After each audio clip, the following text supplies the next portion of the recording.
The Tipping Point with Mike Tipton is brought to you by Dubby. What is Dubby?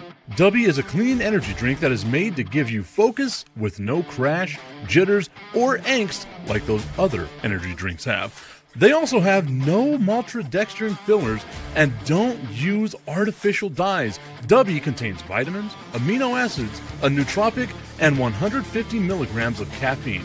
Dubby's products are made in the USA in an FDA-inspected facility that strictly adheres to GMP manufacturing guidelines. All of the flavors are unique and custom-made by Dubby, and you'll never taste our taste anywhere else. The best part about it is they're affordable. Dubby's drinks come out to about $1 per drink, much cheaper than Starbucks or any of those canned energy drinks. To learn more, visit w.gg.com/discount/MRTipton33 and place your order today. Use promo code MrTipton33 and save today. Dubby Energy, be better. What's going on, everybody? I want to tell you about my new friends over at Cleverman. Visit them online at becleverman.com. What they gave me was the energizing face and beard scrub along with the Cleverman face scrubber. And trust me when I say this, the energizing face and beard scrub smells amazing. Combining it with the face scrubber, making sure that your boy was looking as good and sexy as possible, opened up a whole different sensation in my face that I haven't ever felt before. I felt so clean, so fresh, and so clean, like Outcast said, and it helped me feel like I was ready for my day.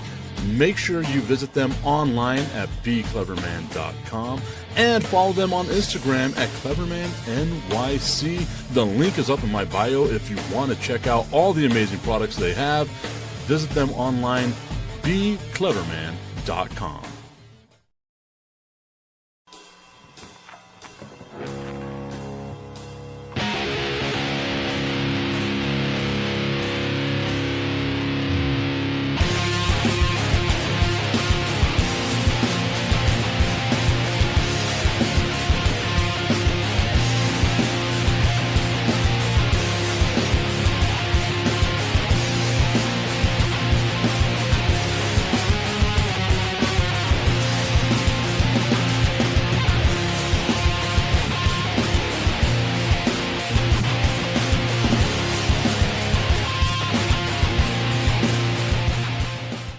What's going on, y'all? It's time for the Tipping Point with Mike Tipton, hanging out with you here. We got our guy Augustine hanging out with us. I think what I need to do is like create new imaging for the show. It's like the Tipping Point with Mike Tipton, and then parenthetically, and Augustine.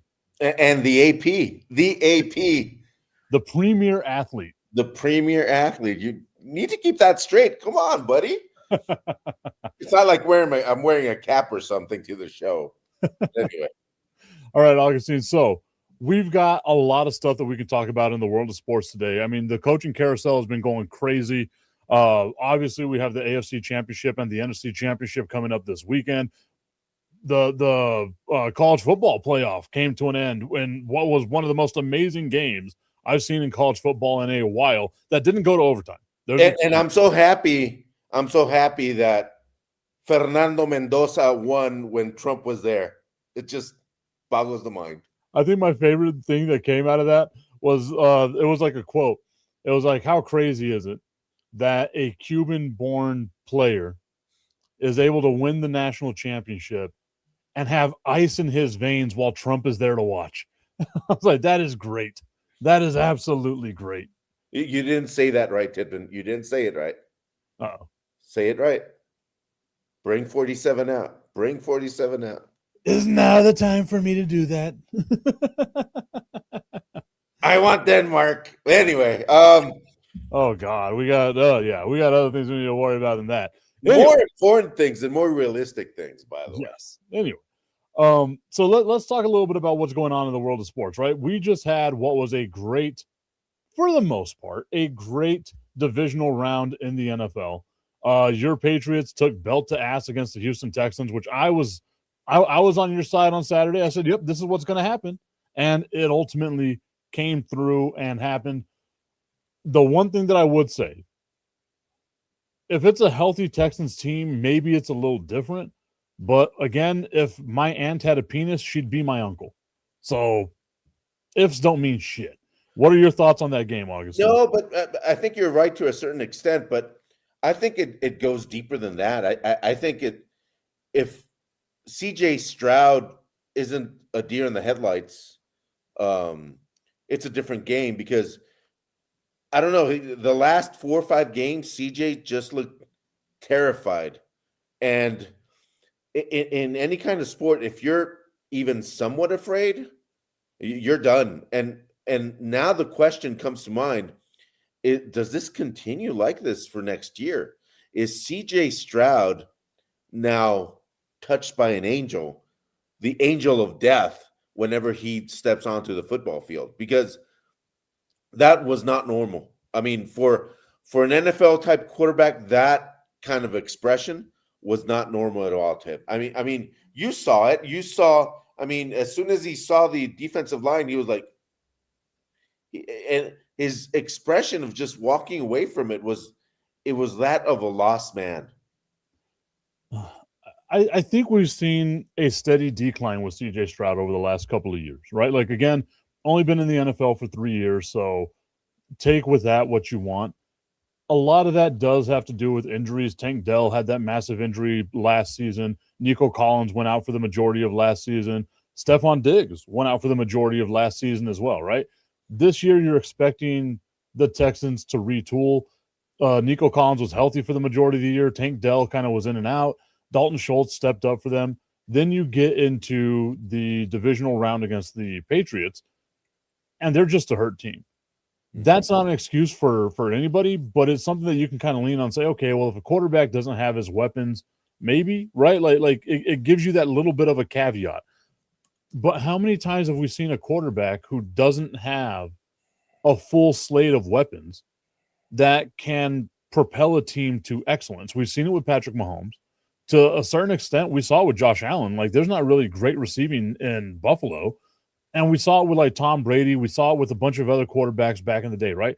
The quarterback made the receiver, not the other way around. Yeah. And we're just not seeing that with CJ Stroud. Yeah, no, completely agreed. And having good wide receivers helps because you can throw it at the somewhat direction of them. And they're going to make the catch. But you still have to, step into that throw, take the hit, make decisions. And CJ Stroud just did not do that. For the last 4 games, if I remember correctly. So I don't know, Tip. It's just this is a turning point for CJ Stroud. Either he goes up and takes the Texans another, to a different kind of echelon. Did I say that right? Echelon, yeah. Yeah, there. Thank you. Gracias, Tipton. Gracias. But it's also the other way, and you said it right now. If he keeps digressing, now whose fault is that? Coaching, or is it just attitude, lack of? I think it takes a little bit of everything, right? Like, the Houston Texans are a really good team. Let's not forget that. Like, Jacksonville had to play out of their minds in order to win that division. This division should have been Houston's all season long. They did. They're a solid team, but they're a solid defensive team. I mean, you could have said that about like those early Patriots teams, right? Like, they're very solid defensive teams, but the quarterback, when it was the biggest moment, was able to step up and do what the quarterback is needing to do, what we always expect the quarterback to do, which is win the big game, show up in that moment. It's what Josh Allen hasn't done. It's what CJ Stroud hasn't done. And, to a certain extent, like Jared Goff, like you can see a bunch of these quarterbacks that have been in the NFL for an extended period of time that just haven't stepped up the way that we as fans expect them to step up, right? Like, that's the biggest issue here. And for me, CJ Stroud, I can't blame it on coaching whenever this is a team that for the last 3 out of 4 years with DeMeco Ryans as their head coach has won the division. Yes, no, agreed. Yeah. So here's the question for everybody out there, and you can call us at sorry, wrong show. I'm kidding. Did CJ Stroud reach his pinnacle last year? And how dangerous is it for the Texans to keep him right now and not to trade him and try to get somebody, maybe a replacement, maybe somebody else? Because I really don't think CJ Stroud is going to recoup from this. Man, I guess for me, it's too early to say that, right? Because we wrote off Geno Smith. Geno Smith was able to make a pretty decent career. We wrote off Sam Darnold. Sam Darnold's been able to make a pretty decent career. The biggest one that always sticks out to me is we all wrote off Alex Smith. And Alex Smith was a really good quarterback for the 49ers and for the Kansas City Chiefs. So I don't know if I'm ready to write off CJ Stroud right now, but I cannot blame anybody that wants to. Right? But like those quarterbacks you mentioned were great. The only thing that those quarterbacks didn't have, they did not have fear in their eyes. Yeah. And I think that's the main thing that you look at, right? You see the way that CJ Stroud, his body language, that's such a huge thing. He looked overwhelmed in the playoffs against Pittsburgh, not even against New England, against Pittsburgh. They were like, it took a pitiful performance from the Steelers in order to let the Texans move on. Yep. And then whenever the Texans came up against a team like New England, which is a very solid team, and I've been telling you all season long, like I like their chances. Now that they're in the playoffs and the only team standing in front of them right now is the Denver Broncos, which we'll talk about in a little bit, it just seems like the road for the Patriots is golden right now until they get to the Super Bowl. Jesse Carter saying, I think the Texans, like the Bills, have peaked. Jacksonville has more growth potential due to their completeness. I would agree with that. That's the reason why I chose Jacksonville to win the division this year. And honestly, if I'm looking at it right now as well, I can see Jacksonville maybe not winning 13 games like they did this year, but I can see them winning the division again, and I can see the Texans taking another step back. What's up, Tommy? Hope you're having a great day, my guy. What's up, Tommy? And the thing is, Jacksonville has a real quarterback. But that's the thing, right? Like, as recently as last year and earlier this year, people were writing off Trevor Lawrence. Yep. Until they saw that long hair. Oh, that beautiful long hair. That beautiful long hair. I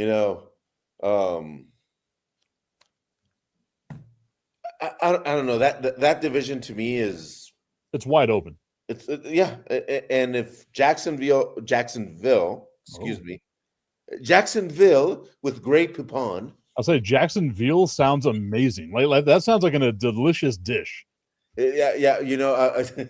I was remembering, back in the day, Facebook, and all you had was that village where the Farmville. Farmland, yeah. Oh wow, we're old.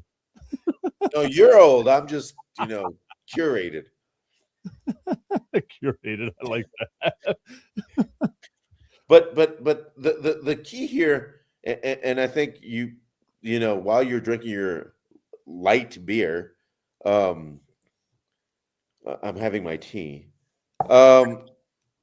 It is that once you get your deer in the headlights moment, I don't think there's anything coming back from that. The fear has sipped into CJ Stroud's head, and that's a feeling you don't get out of there easy. It takes a lot of time, a lot of psychological help and all that. He's done. He is done.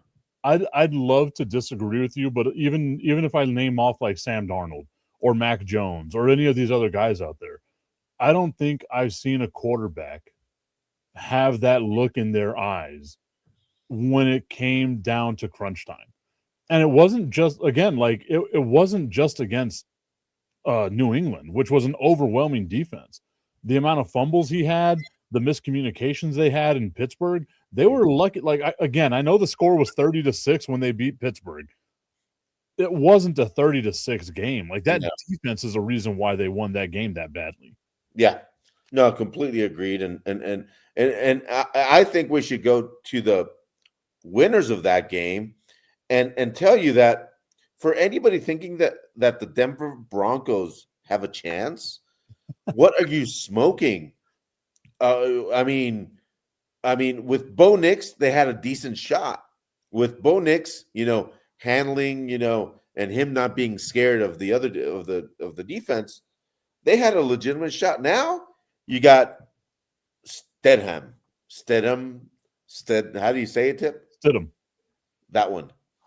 He hasn't played a game since when, Tip? He hasn't played a game since 2023. Wow. Wow, wow, wow. And I got some friends that are Denver Broncos fans, and I'm sorry, since Elway, I think it was the last time they won. Was it, Tip? The Broncos, Peyton Manning, but I mean, Frank. It was Frank and Manning. They had an amazing defense. Like it was, they were a much better all around team than what the Broncos are now. And again, the Broncos beating the Buffalo Bills 33-30 in overtime. We've already kind of hinted at it. The Bills, this might have been their plateau. They already fired Sean McDermott. To me, they don't have the all-around talent that they had just a couple of years ago, obviously because of the amount of money they paid Josh Allen. There's going to be other contracts that are going to have to come up for that team. I think they've peaked. I don't think that they are going to be a legitimate Super Bowl contender moving forward. And maybe I'm wrong, but I just don't feel that that's going to be a thing. The Bills are a great team for fantasy, and that's it. It's the same thing with the Dallas Cowboys, right? Like they'll put up amazing points, but they're not going to win where it matters. The Dallas Cowboys were a great fantasy team. I'm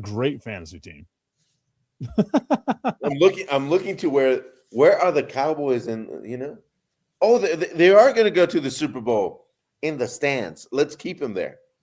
No, but I hope the Broncos win now. I just really hope the Broncos win. Actually, no. You know what? No.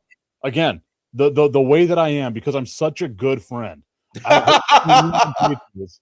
hope the New England Patriots make it to the Super Bowl and lose in double overtime, just the most heartbreaking way they possibly can. But we're there. Doesn't matter. You have to win the whole thing. We're there. We don't have a 1-star rating in our helmets. That's the most important thing. There is a star, like a single star on the helmet for the Patriots. Don't try to put that other team in this conversation. Come on. I'm not. You said you didn't have a 1-star rating in your helmet, and you do. There is 1 star on the New England Patriots helmet. Well, because we have 5-star. I'm just going to Google it and ask how many stars do we have on Google. It's probably 5 stars, but anyway, you say that and we're saying it just nonchalantly that they're going to get killed. That might be the case, but I don't count Sean Payton out. That's the thing. He might come up with some weird schemes, and he's done it before. And that's where I was like, I like Mike Vrabel as a head coach. It's insane to me that right now Mike Vrabel is the longest tenured coach in the AFC East, and he's been there for a year and 12 days. That's a wild thing to think about.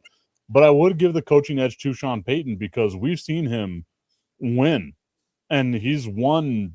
I mean, this Denver team, like even though it's Jared Stidham out there at quarterback, who? Jared Stidham. You have to get ready. You have to get used to the name, Jared Stidham. They're going to say it a lot. Stidham. You still have Cortland Sutton. You still have you have some talent there. It all lands on the quarterback's shoulders. And right now, I can't see a scenario where Jared Stidham, ushers a fourth quarter comeback. And I can't see a scenario where the Broncos come out in the first quarter and slap the Patriots around and wind up getting like a 30-point lead just right off the bat. I'm just saying that the Broncos have that kind of coach, and he may come up with some kind of scheme. Like he may go, some sort of gun with double tight end, double running back, and just do pulls and all that, and they might be competitive, and that's Sean Payton, and Vrabel is very square. He's very square, so that would be probably the only advantage right now that the Broncos have, and I'm predicting, this is my prediction, a 27-14 10 Patriot win. 27-10. I mean, I can see it. Like I said this before we started the show. If the Patriots score 13 points, I think that's going to be insurmountable for this version of the Denver Broncos, which really sucks because Bo Nix breaking his ankle on the second to last play of the game, which is just the worst way to do it. And again, like, it was such a weird way to take a knee. Yeah, and I kept looking at that play over and over and over to see. I couldn't see if he got stepped on. I couldn't see if he went wrong. I didn't see it. It was strange to me. Like everything about it was just strange. I said it yesterday. I think he sold his soul to the devil, and the devil was like, "All right, well now I'm taking your chances at winning a Super Bowl." The guy with the shortest name ever, Bo Nix. So that's not a quarterback name. You have to believe though. So I mean, at least you got that. Where that was stupid. Y'all deserve a better joke than that. I am looking it up right now. Don't Bo Nix it. The spread right now, and this is wild. The Patriots are a 5.5 point favorite on the road. To answer Tommy's question right now, on the road, the Patriots are a 5.5 point favorite. If you follow anything when it comes to betting or fantasy games or anything like that, the home team always gets between 2.5 to 3 points just for being the home team. They're like, the home field advantage gets you this. That shows you that even Vegas right now is like, with that 2 points we give you, if this was a neutral site, it would be a 7.5 to an 8 point difference on who would win that game. And the money's going with the Patriots. And maybe I take the money on the Broncos to cover the spread because 6 points, right? Like maybe they can find a way. The Broncos do have a good defense. Maybe they can make it close. But my money's on the Patriots, man. Like there's no way you can do it. Jesse Carter saying he's going more hardcore than you are. I think the game goes 34-14 in favor of the Patriots. The Patriots have an identity as well. With Nix being gone, Peyton will have to outcoach with a tremendous deficit in talent under quarterback. Rely on your run game, but the Patriots have a really solid run game. So that's going to be a tough thing to overcome. A really good run defense. But now let's talk about probably the real Super Bowl. Yeah. I mean, the game that will honestly define who wins the Super Bowl. Well, let's talk about how the teams got there, right? So we have the Seattle Seahawks. They just beat the brakes off the San Francisco 49ers. Great season, San Francisco. You got to make it there. You were bitten by all kinds of just bad things that happened to you. But ultimately, the better team right there really showed out that they were the better team. Taking that opening kickoff all the way to the end zone was just a great way to start. And they didn't have to score after that. They would have won with just that touchdown. That's the crazy thing about that. They didn't have to do jack shit else until that moment or after that moment. Yeah. And to me, that as soon as that play happened, I said, this is over. honestly said, it's over. And I said it before that the only way that the 49ers have that legitimate shot to win is if McCaffrey had, that day where he rushes for 200 and catches 2 touchdown passes and whatever. And he was even out. He was out because he was injured again. I think he was out in the by halftime. So there's really nothing more to say there. Just I think we're going to beat a dead horse. Yeah, you're completely right. San Francisco had one heck of a season with being with they were like carrying a hospital to other games, but no. I mean, even San Francisco said, yeah. So they said, yeah, we're lucky to be here, and they did, and let's not take anything away from them. But the better team won. The one thing that I will say about the 49ers is thank you for beating the Philadelphia Eagles. That's all I care about. Thank you for beating the Philadelphia Eagles. You got that ass kicked the next round. I'm happy both the Eagles and the 49ers have been eliminated. The Steelers have been eliminated. All the teams I hate are gone. So I'm a happy guy right now, right? Like, I don't care what happens in the Super Bowl. Just let's go out there. Everybody have fun. That's all I care about right now. The next game on that slate is the Bears at home losing to the LA Rams 20-17 in overtime. Caleb Williams making one of the most amazing throws I've seen a quarterback make in quite some time to even get the Bears to overtime.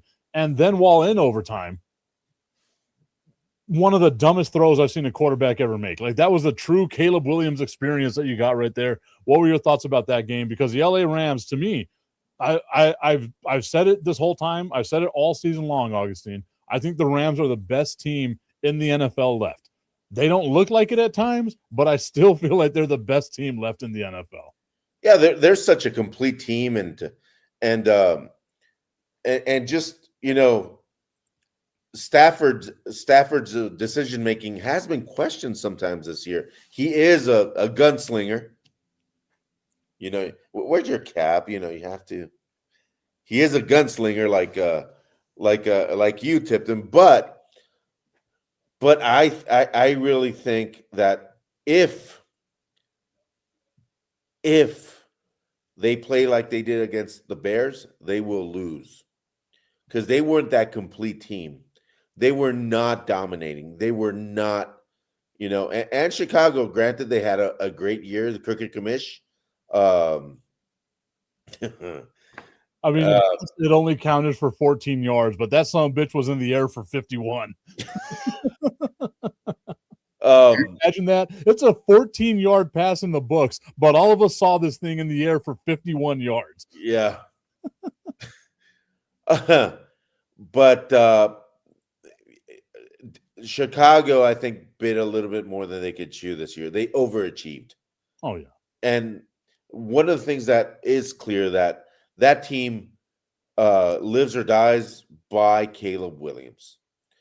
Are you, or this is when the Crooked Commish connects, is he going to give Caleb Williams the keys to the car? Or is it gonna give him the keys to the Lamborghini, to the Ferrari, or is he gonna give him to the controlled Toyota Camry, which is a really nice car, but it's got its limitations. You know, you need to really take care of it for it to last a long time. So that's the thing. Are you ready to give Caleb Williams a free ride from this point on? I mean, I look at the talent that the Bears have, and they've got a ton of talent, right? Like, you got DJ Moore, you got Rome Odunze.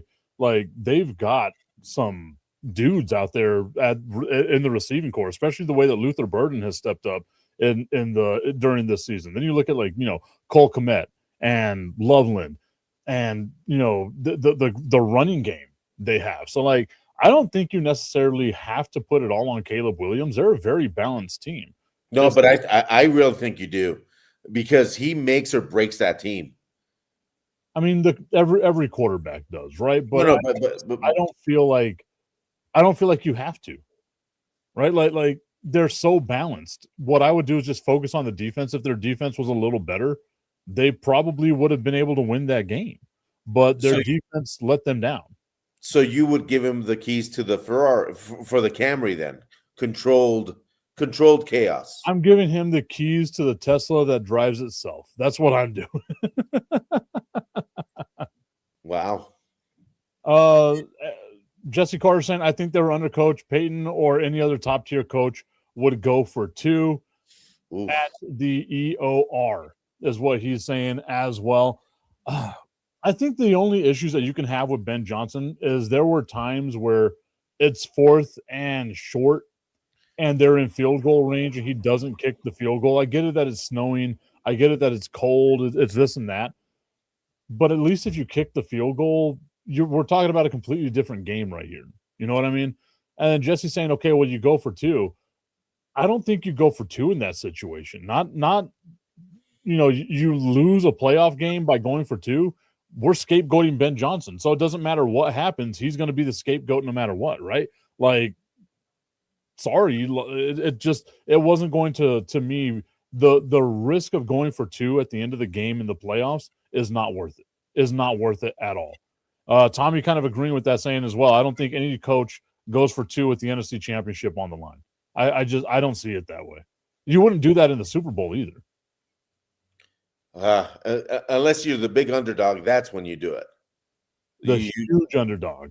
That's whenever you got to do it. Yeah. Or whenever you're that close, you don't want to go all in. You just have to go and give them just the tip. I just want to put the tip in. It's time for Just the Tip. That would make me uncomfortable. Promise that it ain't too much, but just enough. Just a tip. Just a tip. Just the tip. Just the tip. It's time for Just the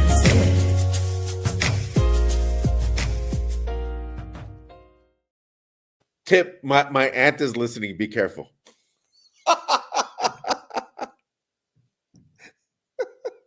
Just a Tip is brought to you by our friends over at www.myhappynuts.com. I am uncomfortable right now knowing that piece of information. Just drop that on me. But go to www.myhappynuts.com/Mike Tipton.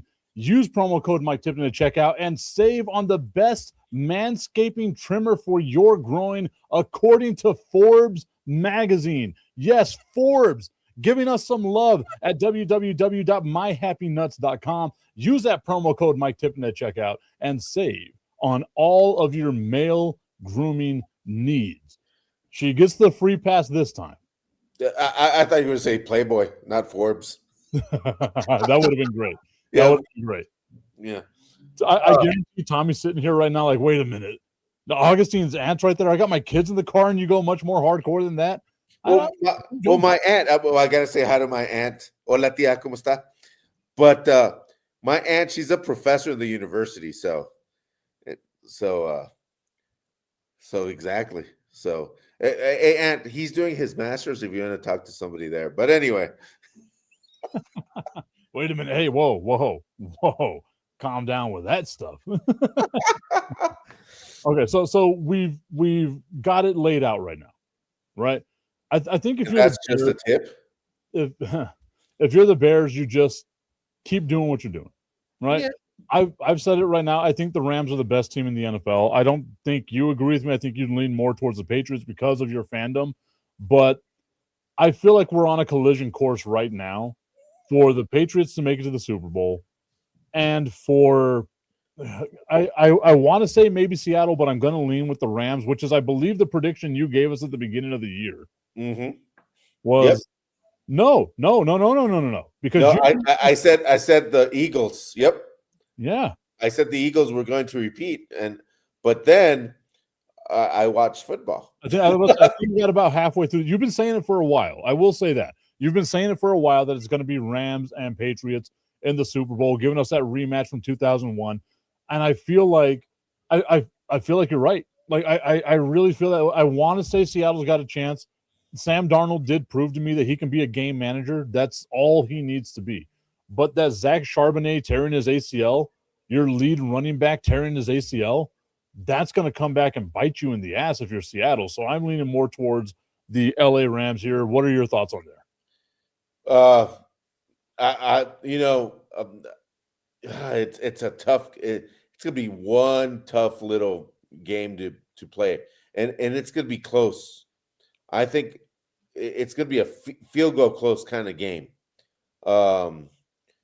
And the ones who have that killer instinct is the Rams. They've been there.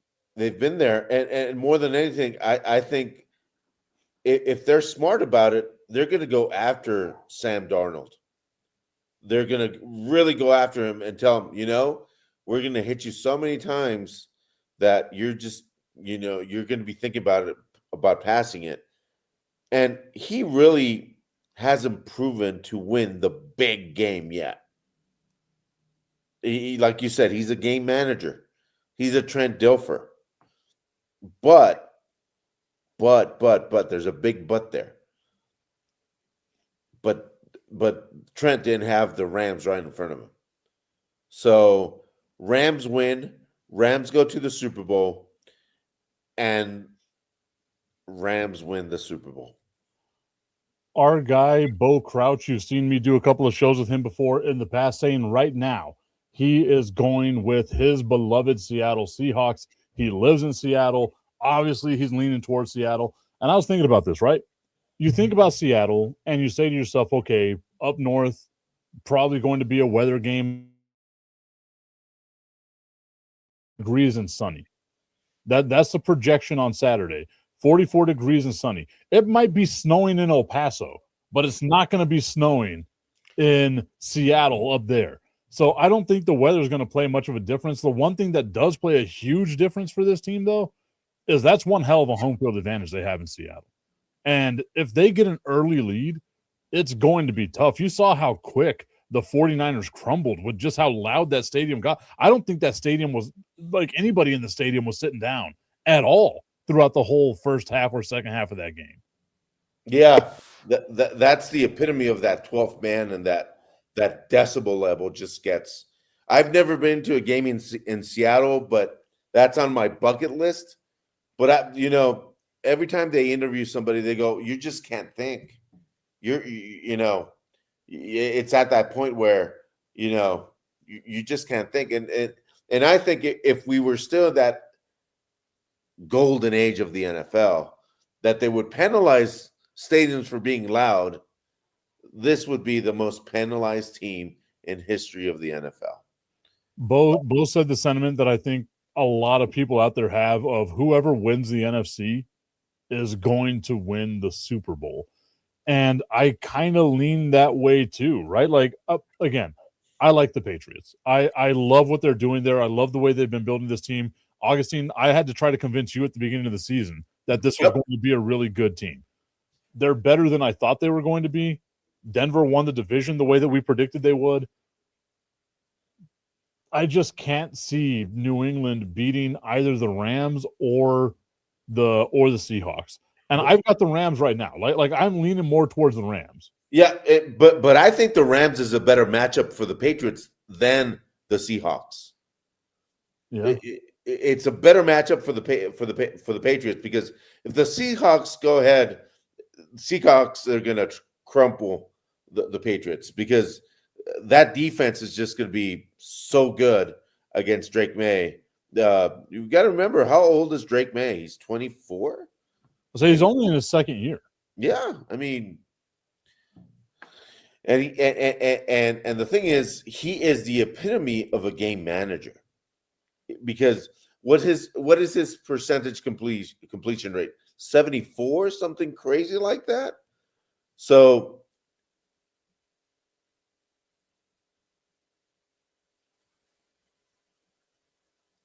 by the way, Tip, I can't hear you.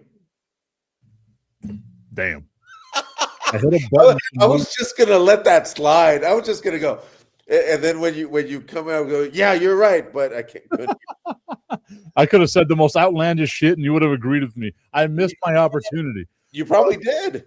Anyway, so Bo says, and I didn't know this. I didn't know this was a thing. Whenever you brought it up, like I was thinking about that too. I didn't know you got penalties for being loud, and he said that they got penalties. The Seahawks got penalties for noise whenever they were playing in the Kingdom. I am like, that blows my mind. I didn't know that. When did that stop? I don't remember. I just remember it stopped, because I mean, I don't know. I don't remember it. Just look it up while I talk to our awesome audience, and just say, is who's going to be the MVP for this game, because it comes down to who's going to be the MVP, because that guy is going to take their team over the hump. I like the Rams. I want the Rams to win, but I'm still, throwing that quarter, going heads or tails, heads or tails. I am baffled right now at what I just learned, Augustine. So they enforced this rule in 1989. That was the first year that the NFL decided to enforce this rule. I was 5 years old. Explains why I wouldn't have known this thing, right? But they stopped giving excessive penalties. Like they took it out of the rule book in 2007. I don't think they threw penalties that far, right? Because Bo's telling me here, like early 90s, they basically stopped doing that. What was the point of it? You want your crowd to be loud. You got to, yeah, but you also have to remember that the signals for the quarterback, they didn't have that little thing in their ear before, and it was calling the plays. They couldn't hear it and all this and that. That's what I remember. In my old timer days. Oh God, could you imagine? Like that's they try to do that now. Hush now, people. Hush. We need to get the play call in. That would be so. Hey, people, like you would see linebackers go like this to the crowd. I mean, you still see people doing that. Like you'll see players doing that from time to time. But that's the offense telling their own their own crowd, hey, let us hear. That's when the popularity of the silent count, they would get to that's when it started, the silent count. Wow, that's wild to me, dude. Like I am baffled by that. I need to look it up a little bit later, but like that's got to be one of the dumbest fucking rules I have ever heard of in my life. Sorry to your aunt. I just remembered that she was watching the show and heard me say the F-bomb. My apologies, mea culpa. I apologize. Please don't judge me. She's judging you already. And both saying it never worked. Seattle just got louder. I would do the same. Well, they're only going to penalize you so much. Like I feel like if you threw the flag, you're like, okay, crowd, you were too loud. They're just going to get louder. Well, I remember, and Bo, I don't know if you remember, if you saw it, that the refs had a natural decibel level in their hands, and you could actually, how they measure decibels, noise. They had that. I remember when I was a youngling looking at that, going, "What's a decibel level?" Bo, I'm interested to see if you want to come on and talk. We got a few minutes left on the show. 17 minutes or so left on the show. You want to come on and talk? I'll send you the link. If not, it's cool. I understand. I wouldn't want to talk to me either. I don't know why Augustine subjects himself to doing this at least once a week. It's wild that you do that to yourself, Augustine. It's a pity show. So the Patriots, though, right? Like, we're not giving Denver any chance. Like, I know we said like maybe Sean Payton does something, but there's no chance in hell, right? Like it's just not going to happen. Yeah, unless they completely do the wrong, plan or whatever, and Drake May breaks both his legs on the same play, and something like that happens. No, and I'm sorry to say it, because if Bo Nix was healthy, it would have been a great game. Man, that's so heartbreaking too, because you want to see both teams. Obviously, you're not going to be fully healthy. I don't think any team at this point is ever fully healthy, but you want to see them at least give it a go, right? Like give it a shot. Instead, it's just like, oh, you're screwed. So best of luck to you. Hopefully something works out for you in the future, because like this. The chance of making a Super Bowl comes so, like, I know a lot of people think like it's a thing that like teams are predestined to do. It comes very few and far between. Yeah. This is the hand you're dealt, as you're missing your starting quarterback. Two plays before the end of the game. Like, wow. I feel bad for them. And I normally don't feel bad for anybody. Yeah, that's true. I feel bad for you having hair. It looks weird still, but anyway. It's going to be Patriots, Rams, and then I just hope my Patriots can do a miracle there and beat the Rams, and we can celebrate another patriotic, Super Bowl, MAGA Super Bowl. I think it would be fantastic. Bo, I went ahead and sent you that link. Bo said that he was cool to join in for a little bit. I sent him that link in your Facebook Messenger. So hopefully you get on. We can talk a little bit about some of the stuff that's going on here. In the meantime, while we wait for him, if we see that he can join or not, let's talk a little bit about that college football national championship game. Woo! That was so much fun to watch. The first 3 quarters were but that fourth quarter was so much fun to watch. And it was one of those games that you were sad for either team losing. I mean, that pass by Beck at the end, if he had it a little bit higher, he's in. He is in. That was my thought process, is if he led the receiver a little more. If he just led the receiver a little more. I know it's double coverage. That safety was nowhere near where he needed to be. If he had just throws it over a little more, that's a touchdown, and we're talking about a completely different game. Yep. And respect for the Indiana players for saying, what a game by Miami. We couldn't have done this. This game would not be possible without Miami. And I think that in this era, in this NIL era, where I asked, how expensive was this championship to the Hoosiers? How much did they pay for this championship? But hey, they've got an NCAA football championship. Nobody can. They're the first team in modern times, right? Because this is a modern thing that has won a national championship without any 5-star recruits. So, like, they might have one 4-star recruit, but I know it's either one or none when it comes to the 4-star recruit. So they were just a solid team. Now I get it. A lot of, 6th-year seniors there that are taking advantage of that COVID year, and that experience does come out to play. And we saw it happen in that game, right? Like, they were the least penalized team. I think if they play that game 9 times out of 10, Miami's more than likely winning that game. But they played it this one. I completely disagree, but I think if they play 10 times, 5 times Miami wins, 5 times Indiana wins, because they're so evenly matched. Just Miami starting to get that 80s kind of feel where speed kills. Yeah.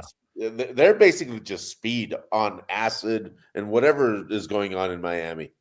I wonder what they're going to be able to do to replace Carson Beck, because he's not going to be able to come back. Like, that's it for Carson Beck. He's got to go to the NFL draft. I don't think he's going to be a high draft prospect, which is weird because he's only lost 6 games in college football, which is insane to think about. I think he's been in there, 5 or 6 years? But nonetheless, he's lost 6 games in the entirety of his college football career, and 4 of them have come down to him throwing an interception at the end of the game. Yep. I think that's going to be a huge eye-opener for NFL teams if they're looking for a quarterback. I see him like a 5th or 4th round pick. I don't see him in the top 3 rounds. I don't know. We've seen other quarterbacks that drop down, and all of a sudden they're great quarterbacks. You probably don't remember this guy, but Vinny Testaverde, who's a classic Browns quarterback, came out of Miami. He only lost, I think, 4 or 5 games also. But he, the thing is with these high profile schools, that Miami's starting to get back to that high profile, and you'll love this name, Jimmy Johnson kind of thing. Yeah. It takes a lot to be there. And the thing is, with the way that college sports is at right now, they're basically pro, and I'm really saying that it's a pro team. Yeah, I mean, there's no way that I can disagree with you, right? Like, the amount of money that gets spent in college football right now, the amount of transfer that's out there, you can stack up your team and make a run. We just saw it right now with Indiana, right? Like, you can stack up your team and do amazing things. Maybe not win a national championship, but I mean, you can make some noise like Texas Tech did. The amount of money Texas Tech spent in NIL They become the number 4 ranked team. They make it to the college football playoff, which is huge for them because they hadn't even won a conference outright since 1956. So for them, like that's huge. That's a great deal. Like NIL has, to me, kind of evened the playing field a little bit, but it's also showed us the ugly side of what college football is now. Yeah. I think Texas Tech since Mahomes didn't matter really, and then it was since and you're gonna go, what, Augustine? You know that name since David Klingler. I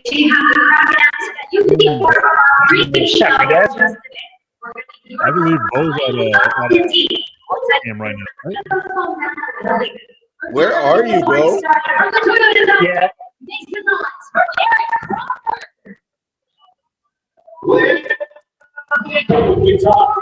Oh. Well, sorry, guys.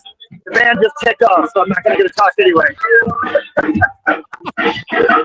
No worries, my guy. I appreciate you, though. Thank you for stopping by. Thanks, Bo. The shortest appearance in Tipping Point history. I think what he was trying to do is he was trying to get somewhere before the game starts off. So if you don't know, Bo Crouch, big dude in Seattle, doing a bunch of awesome stuff out there. Covering. Bo, come on tomorrow. Bo, come on tomorrow, because without me, this is a boring show. You need to be on, Bo. We'll try to have. We'll see. I was thinking about doing. I need to expand the Tippyverse a little bit. We need to expand the Tippyverse, and I think having some more of my friends come on would be a good thing. Yeah, but can you change the name of it, please? You don't want to be a part of the Tippyverse? No. I could tell by the look in your eyes you do. Anyway. Bo's out there covering the Seattle Kraken, and you can tell right now they're just getting ready. I'm looking at the time. Yeah, they're about to drop the puck. So they're making all the pregame announcements and all that stuff. You can see the look on his eyes. He was not expecting it to hit at that moment. Yeah, exactly. It was like he connected, and the girl just started going. I thought Bo was somewhere in Japan. That sounded like Japanese to me. Sorry, everybody. Wow. Arigato, Mr. Roboto. Domo arigato. What cat? Huh? The gato? What cat? No. I see what you did there. Okay. So even with all the downfalls and like ugliness that we've seen out of NIL, I think you've got to give college football a little bit of credit this year, right? Because the majority of the college football playoff games were absolutely amazing. Yeah. Oh yeah, completely agreed. And in regards to NIL, I've got a request, and you work for him, Mr. Foster. Mr. Foster, could you do something like that for UTEP? Could you have UTEP be competitive for a couple seasons? Please. And this is just, a request. I know it's a drop in the bucket, but please do it. I'm not saying anything. You can't?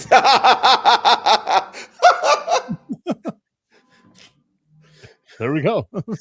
But I mean, I would love to see UTEP become competitive. I would love nothing more.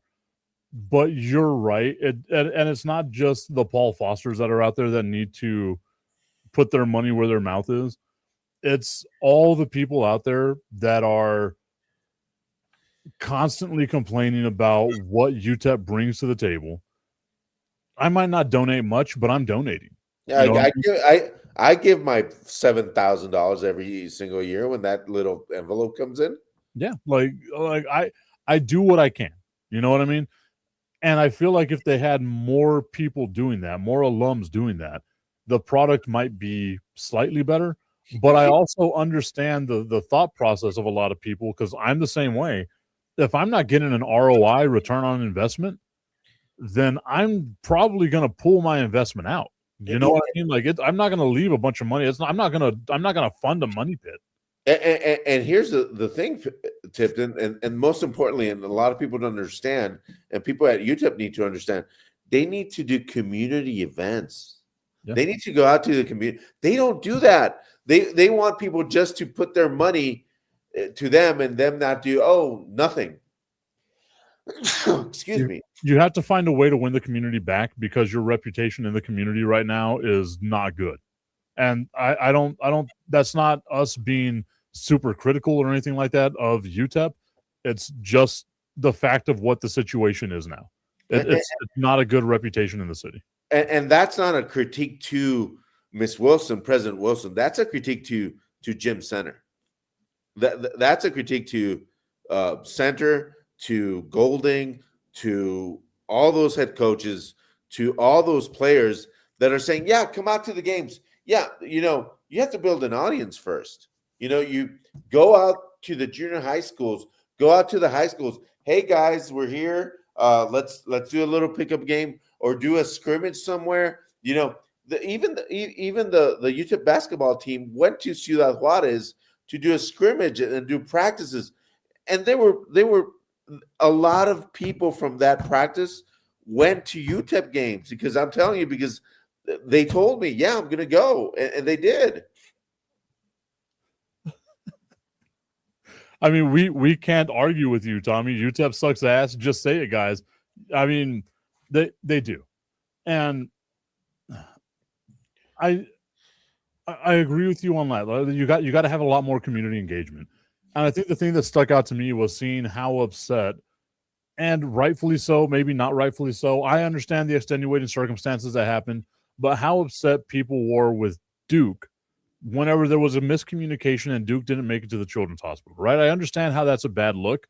Not necessarily Duke's fault, but I'm not going to completely, forgive them for missing something like that because that's a huge moment for those kids. Yep. Etc. But if you're going to bring that energy towards Duke, but if there's one school that was going to do that, it was going to be Duke. Maybe Notre Dame, but but yeah, no, but that's my thing, right? If you're going to have that type of energy, bring that same energy towards UTEP. Yeah, because what community events have they done? What outreach have they done? And if they are, and they're not, telling people about it, they would be the first university in the history of schools to never brag about what they're doing when it comes to community engagement. Tommy's saying, I need Denver to lose Sunday so that the Dallas Cowboys can get their new defensive coordinator signed. I agree. I am just buying my time, waiting and waiting and waiting for the moment that the Dallas Cowboys can finally sign a defensive coordinator and end the nightmare, officially end the nightmare that was the Matt Eberflus era that I told all of you was going to be bad. And there were no tip, give him a chance. I told you it was going to be terrible, and it wound up being terrible. Here's the thing. Your nightmare will continue for the next 15 years as long as Jerry's alive. Yeah, there's that part of the equation as well. That's not a great part of the equation, but I mean, Jerry owns the team. It's not like we can just fire him. So here's my question, Tip, and I know it's late. We're almost out of time. Okay. But here's the thing. Here's put on your thinking cap. Jerry dies, son takes over. What happens?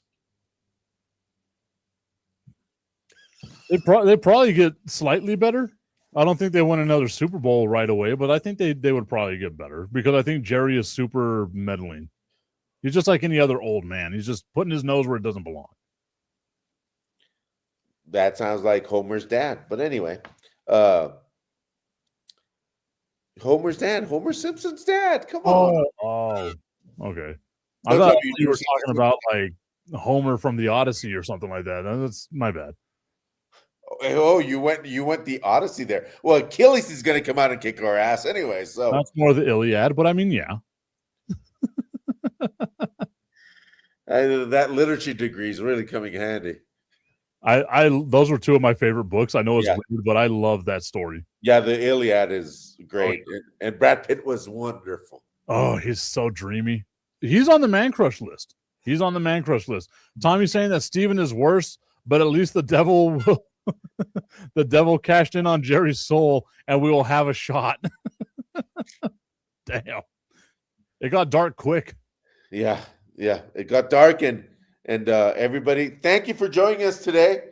Wonderful show. Tipton, Tipton and all the Tippies, have a great afternoon. Enjoy the games.